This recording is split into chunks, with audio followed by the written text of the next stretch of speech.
Welcome to the Thriving Farmer Podcast. I'm your host, Michael Kilpatrick. Our mission is to inspire, educate, and celebrate sustainable farming. We believe that you can build a profitable, sustainable farm that gives you true farm freedom. Join us as we talk to farmers, innovators, educators, and entrepreneurs to glean their top takeaways in business and life.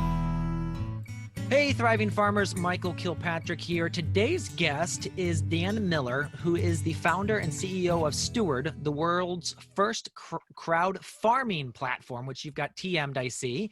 Steward enables people to invest directly in sustainable farms. Through Steward, responsible investors can earn projected returns while transforming agriculture by equipping sustainable farmers with the capital they need to grow. Unlike traditional funding methods, Steward's crowd farming model creates a healthy yield for both farmers and investors. Farmers purchase land and equipment, and investors earn projected returns while making a positive impact. Steward combines Dan's background in investment crowdfunding, real estate, and technology with his passion for agriculture stemming from his maternal family, which has been farming on the eastern shore of Maryland since the 1880s. Welcome to the podcast, Dan. Thanks for having me on. So tell us, how did the idea of Steward first come to be? It came through two different channels. The idea specifically for Steward came during my last business. We're doing real estate development in Washington, D.C., developing some of the properties with young chefs. And through those chefs, I started to meet a network of sustainable farmers, and they were all selling products that everybody wanted to buy. But as I spoke with these farmers, none of them had access to capital. They all had trouble with funding to buy land, equipment, irrigation. And so I felt like let's build a platform where the individuals who are supporting these farms by buying at the farmers market or supporting the idea of a alternative and resilient food system, give them the chance to invest directly in the farmers, get that much needed capital for the farmers to grow their businesses, but also rebuild links in a food system that has become much too separated from producer and consumer. So what was your background before that? You said you're working with chefs and development. It's kind of like that whole building new things. Talk to us about that. Yeah, so there's a few different elements. So on my mother's side of the family, she's been farming since the late 1800s in the Chesapeake Bay. I didn't grow up on a farm. I grew up in Washington, D.C., but she grew up on the eastern shore of Maryland. We spent a lot of time out there, and we saw the kind of collapse of the small farm economy down there to mainly industrial ag, corn, soy, broiler, chickens. And so there I saw that the value wasn't going to the region, and I always felt like there's got to be a better way to do it. Restoring the Chesapeake Bay as an important watershed and providing support to farmers in the area. That was the motivation. That was the heart of it. The first business I started out of school was real estate development. My father's family was in real estate. That's where that came from. My brother and I spun out from our family business to start doing our own projects.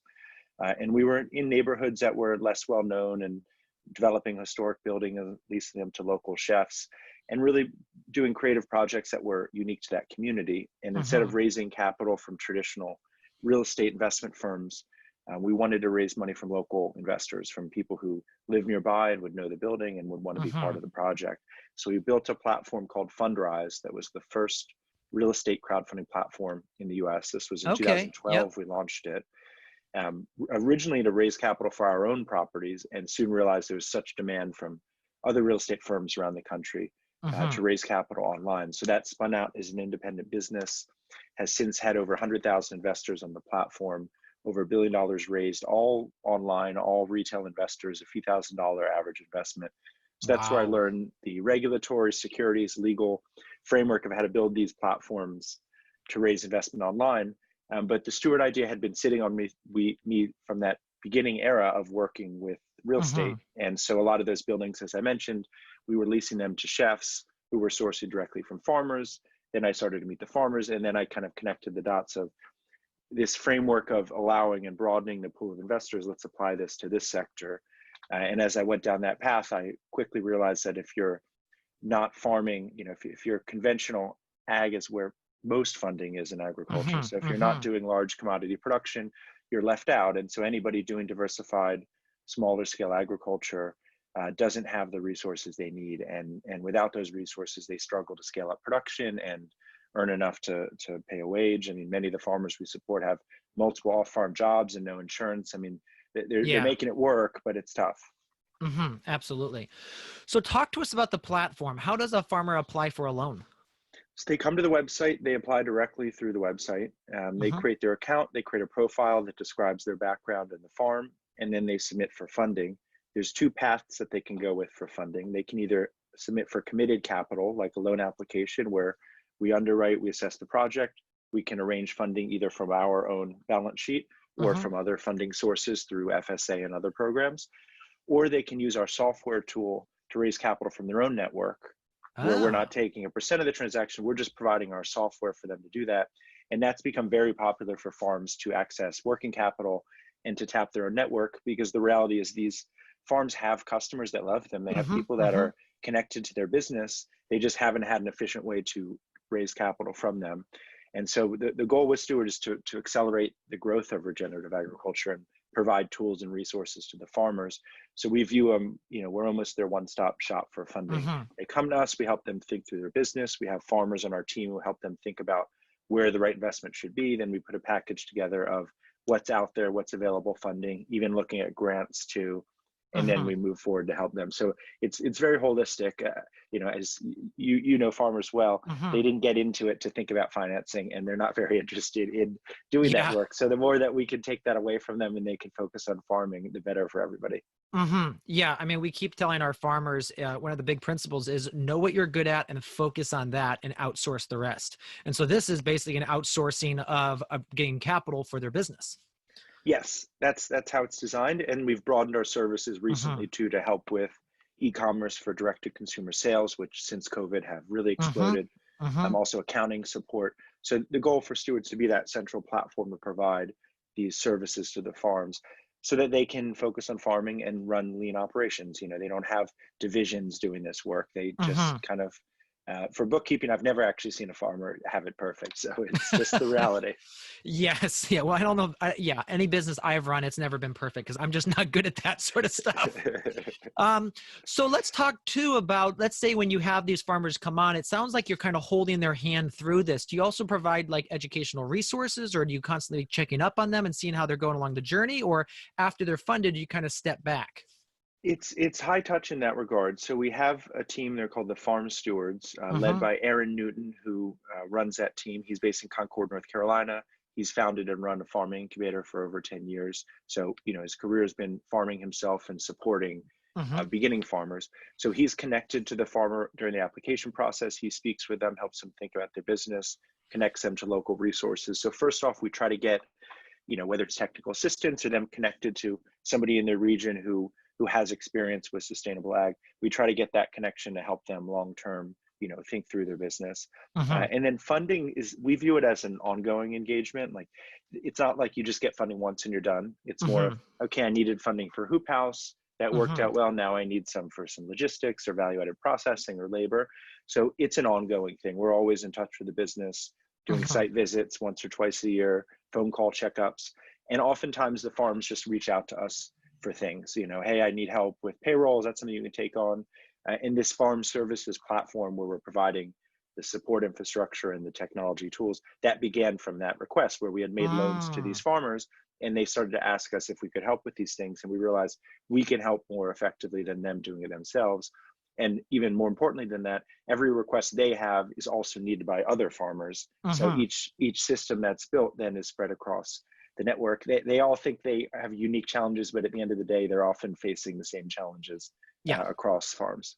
Yeah. Yeah. I mean, we like to say that farms struggle in 5 areas, and there's only 5 areas that they need help in, and everything that filters through that. And I mean, we feel that's, themselves, making sure that they are selves ready to run a farm, because there's so many insecurities and so many mindset traps I think that farmers get into.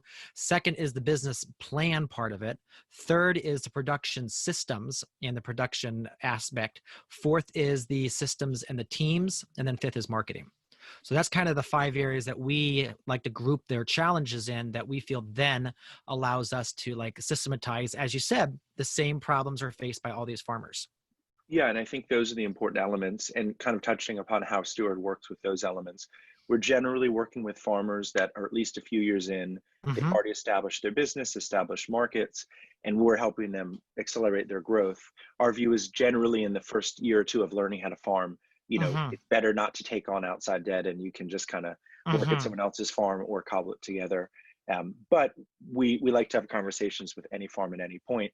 And then the business planning, production planning, that's where our farm to steward team steps in Yeah. and helps them Mm-hmm. think through, you have a bottleneck here. What about this piece of equipment? Or you're spending a lot of time doing this farmer's market. Is that worth the payoff? And I find that, most farmers they don't have the time to have that planning, but it is helpful to have an outside Mm-hmm. perspective on the best use of resources. Yeah, absolutely. So how do you reach your investors? So investors come through two channels.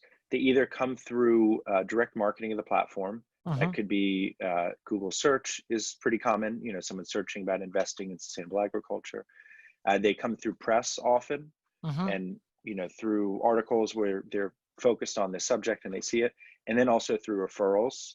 Mm-hmm. And that's for Steward. That's us bringing investors to the platform to invest into the projects generally available. And then the farmers themselves bring their network of investors as they use the software with their, with their Mm-hmm. personal Yeah. relationships. So it's kind of on two prongs. The broader network grows as each farm brings on board their relationships. And then we at the top level are always talking about the broader mission and opening up investment. And for the early wave of investors, there's a lot of people out there very passionate about regenerative Mm-hmm. agriculture who just haven't found an efficient way to make investments without doing all the work themselves. And it's a lot of work to underwrite and do due diligence at a farm and service it. Mm-hmm. It's every day is new. So we specialize in just that, only supporting sustainable farms, everything that relates to that, and allow the investors to make the investment, earn their income, stay in touch with the farm, learn about it, keep up to date with it, but not having to do the legwork that requires expertise. Mm-hmm. Absolutely. So let's talk about a farmer who's looking to get funding for their operation. What kind of vetting should a farmer do when looking for a lender?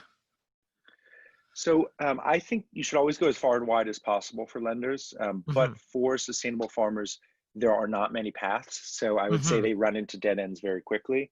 The first option that most farmers look through is the FSA, the Mm-hmm. USDA's Farm Service Agency, because they're lending government capital. It's a very low cost of capital, very good terms, but very rigid. So Yeah. most of the time it's hard to fit within it. If you can, great. We've worked with farmers recently where they were able to tap FSA funding, and we came in for additional funding because there was a gap. There's Yeah. always a gap. So that's always the first. Find what's out there for traditional low cost funding, whether the FSA, maybe a local credit union, although not all of them want to take risks. So that's Yeah. often the first step. Then second is what grant funding is out there. There's oftentimes, the EQIP grant for the Mm-hmm. NRCS is a good program to get funding for hoop house infrastructure. There's other USDA programs. So there's normally things out there to help. And then where Steward particularly comes in is there's always a gap. Even if you can tap those two sources at best, or none of them, there's additional funding needed. And effectively, Steward's a private lender. And Mm-hmm. that's where I see the gap in the market for agriculture, because it's so driven by government policy. Everything's written around what the government Yeah. lending programs are. And so if you don't fit the government policy, which is generally large commodity production, there aren't other investment groups or investment opportunities out there. And so that's where we find the real gap to be. But the platform for Steward was built so that private investors could come in, whether they're in the same network as the farm or separate, and invest in these farms, because people want to support this movement, and we need to take it in our own hands. It's not Mm-hmm. sufficient to just be reliant on what's out there with the existing programs. As clearly shown, they've brought us to a certain place with agriculture. If you're doing it differently, those programs aren't built for you. Mm-hmm. Mm-hmm. So when you're vetting farmers, what kind of track record do you want to see? Do you want to see a couple of years of profit? Do you want to see them in business for 3 years and 1 year of profit? Or what do you like to look for? So generally, at least 3 years of farm experience, at least one of those minimum, owning or managing a farm, but Mm-hmm. ideally three. Already established products and markets, so they're already producing, generally maybe starting at the farmer's market. They have products people like, and now they need to grow their capacity. So they need access to land, long-term tenure, they need irrigation, hoop Mm-hmm. houses, fencing, maybe some value-added processing, maybe some working capital. So it's really that, how do we take them from, 10 to 100,000 revenue and triple that in the next Mm-hmm. year? How do we really help them scale the enterprise? Mainly, are they committed farmers? Are they knowledgeable farmers? Are they passionate about their work? The rest of it we'll figure out. At the end of the day, there's so much demand for high quality product now that if farmers doing it the right way and they can market and brand themselves and find the right outlets, they can sell the product and more so Mm-hmm. ever than now. So, we're flexible on the piece of land, we're flexible on the type of farming, we're flexible on the location. It's really the farmer themselves and their experience that's most important. Mm-hmm. Do you require a business plan? We business plan with them. Okay. I almost never find farmers prepared before, really. So they submit as part of the loan application, their background, their experience, their Mm-hmm. markets, their labor, their staffing, and that process kind of develops the business plan with them, but they don't have to come up front. Same with financials. Mm-hmm. Rarely do they have financials already prepared, so they can just export whatever they have or add us to whatever accounting software they have. We'll dig in, we'll help them prepare it. So that application phase is not that it has to be perfect coming in. It's let's help you get it in a state that everyone's comfortable with as we go through the process. Mm-hmm. What do you allow the money to be spent on? So we're flexible in the use of funds. I find that's one of the big differentiators for Steward. Mm-hmm. Most lenders in agriculture just focus on land, maybe some equipment, and then they assume somehow the operation's going to get financed. They Mm-hmm. don't know how.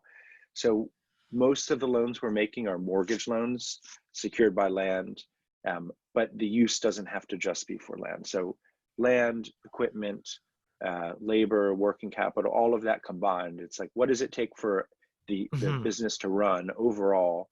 And those are the categories that are funded together, as opposed to I get my land financing here and my equipment financing here and maybe some working capital here. We group Mm-hmm. it all together. Mm-hmm. Mm-hmm.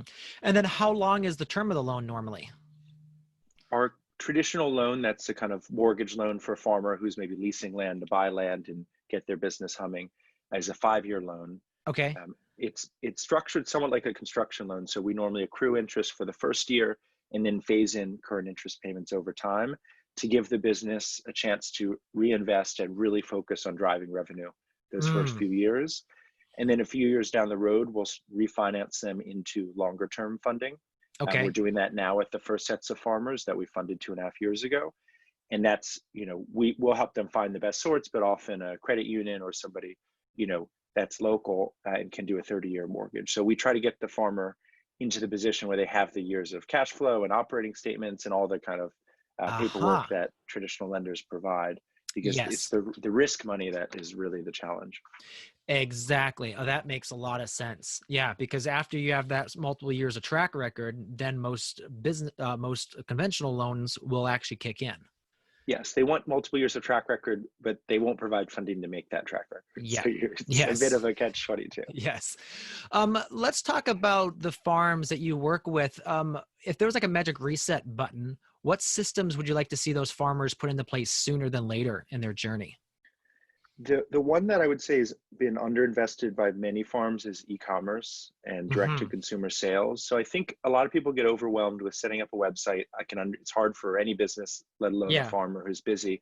And then they think of e-commerce as, oh my God, I have to deal with shipping and logistics and deliveries. Our first thing is just sell one product on your website for on-farm pickup. And Mm.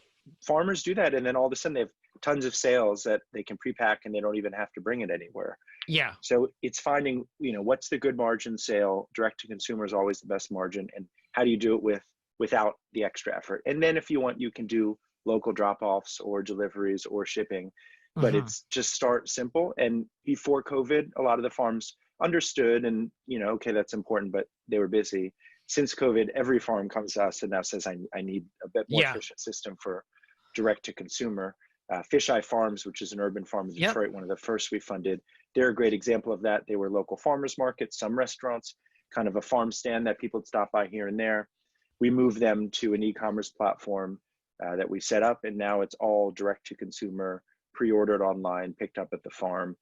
Did $20,000 of sales in the first day that they set it up from Wow. a local 2-acre produce stand. So the demand was enormous, and for them, now their Yeah. time is saved. They've saved 10, 20 hours a week of Yeah. not having to run around and manage orders. And once they go there, then that becomes the anchor to them.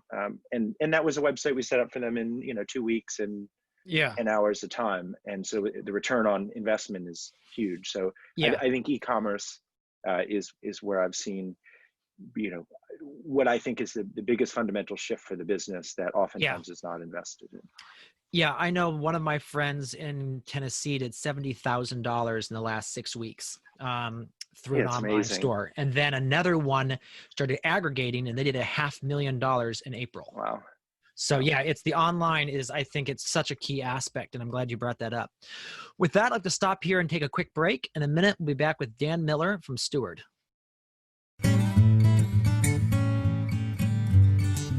If you've been enjoying this episode so far, you're going to want to head over to growingfarmers.com/free resources and download our free resource bundle to help you shave hours off your week and become a thriving farmer. It includes resources such as our 10 winter growing secrets we wish we knew when we started, which is a ebook which talks about the tips and techniques to get better growth in your winter production.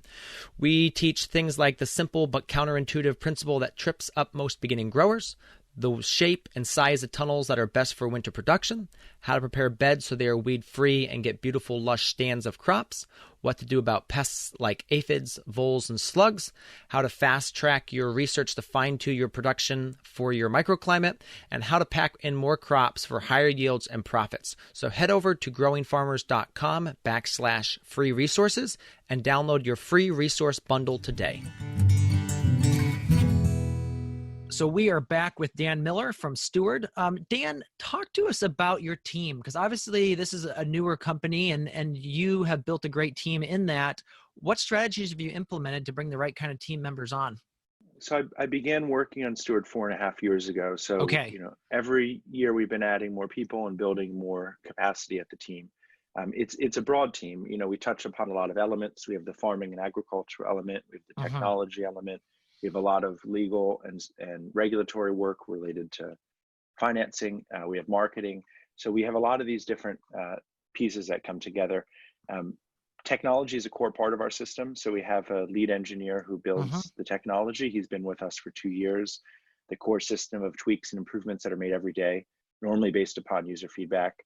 He leads that work. Our agriculture team has been an important one to build. That's led by Aaron Newton, who I mentioned in North Carolina. And he has a network of experienced farmers that he relies upon to diligence farms in different areas of the country and make those connections. That was important for me. I'm not a farmer myself. I would like to be soon. We'll see where it ends up. Yeah. But I grew up in Washington, D.C. and my mother's family's been farming for generations. So I had ties to it, but I didn't have the experience myself. I'm learning a lot and I've been learning a lot, but having a multi-decade experienced farmer to work with the farmers, to speak with the farmers, to bring resources to them has been very important. I think a big differentiator for us too, that they're speaking with real farmers, not like kind of classic bank officers and other people that I would say don't always understand the farmers very well. Marketing has been a big element that we've brought on. Our head of marketing joined over the past year and took over the role a few months ago. We're marketing investments ourselves in a platform. We're marketing to farmers for funding. We're helping farmers with their marketing kind of across the whole board. The goal with Steward is to remove the intermediaries, allow people to make direct investments in these farms, and then have direct purchases of the products the farms make. And so in that, as I mentioned before, with e-commerce and direct sales and all of those tools is building those systems for it and efficiently doing it. So, marketing is important across the board. Legal has been another important element. We make it simple for a farmer, but we're actually using complex, rules and regulations around fundraising to make sure it's compliant and they don't even have to think about it. And so our head of legal leads that effort of how do we streamline the process that, a farmer who has limited time and limited understanding of complex laws, but make it presentable. And so the recent product we launched of that network fundraising tool where farmers can use the software to raise from their network, that's, using regulatory rules that have just been put in place from the SEC, but done in a way where the farmer, checks the boxes, fills in the info that's needed, all the legal documents are generated, and then they can go. So it's the integration of all those pieces that I think make Steward special of, the agriculture, the technology, the finance, the legal, all under one house. And that's how we've started to broaden our support of farmers. Our team is also remote. So we're based all around the country and world too, mainly in the US, but we have team members in Portland, Oregon, in New York, in LA, in South Dakota, in North Carolina. I'm a huge fan of remote work. Obviously now with COVID, there's been more focus on it than ever, but we've been doing it from the start. And for us, it lets us hire a really broad pool of talent. There's people from all around across the country that we can speak with and bring on as appropriate, and keep people in the communities that are connected to these farms. I'm a believer in having our staff be in places these farmers are versus just in major cities. Farms themselves obviously are limited in their capacity for the remote work for the people actually working on the farm. But I find a lot of the support services that we're delivering, bookkeeping, legal support, grant writing, are done with a remote team we have or experienced freelancers outside of that. So I think there's a big capacity to bring remote work and expertise to these farms to run the back end elements and help support them so that they can focus on the ground work. Very cool. What would you say the biggest mistake that you see beginning farmers make is? I think overinvestment is the biggest one for me. Generally starting small, starting simple, building up your capacity, building up your markets, understanding what's working, not getting your team going.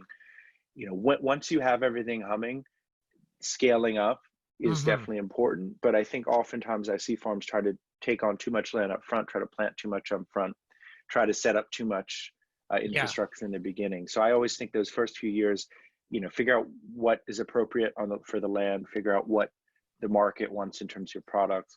And then when you're really ready to grow that, take on capital. Some farmers have the experience, they think they can do that, but I find starting small is always better. Even if it looks like you need more land to make the numbers work, if you really figure out at a smaller unit how it's working, it's easier to go from there.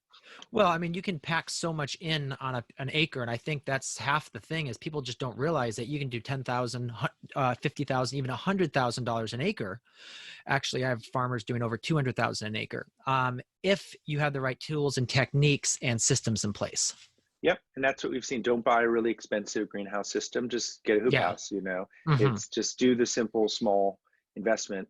Our farms in Detroit that we support are getting around $100,000 an acre of revenue, which is just off the charts. But they're growing great product efficiently on the land, selling it direct, and recycling that. So that's the type of agriculture that makes sense to me. And I think don't focus on volume, focus on margin. And that I haven't really seen the economics work well for farmers when they're selling through intermediaries. And so instead of being a volume producer where they have to move a lot of product and do it wholesale, if they focus on more, better margins with direct sales, they don't have to worry about having so much. They can make more on each product.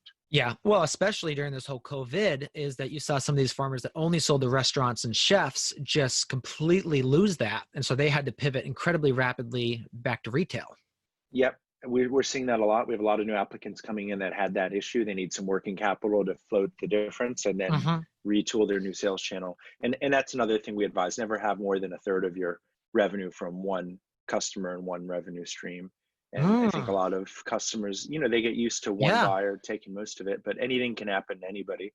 COVID obviously being a particularly unique case of taking whole industries and putting them to almost no purchasing.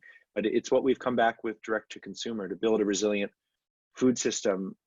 You want to support and sell that as locally as possible and build those connections with your customers. And that's become the most resilient sales channel. And and it's helped accelerate the farm we support. So we're supporting, the kind of small end of sustainable agriculture.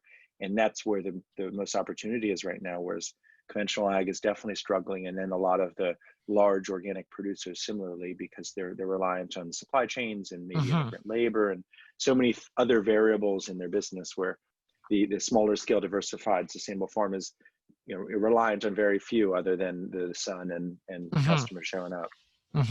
Is there anything that new farmers should avoid their first year? That's a good question. I mean, I guess it relates to taking on too much financing, but normally financing's not, it's not that there's so much availability of it, so it's hard anyway. Yeah.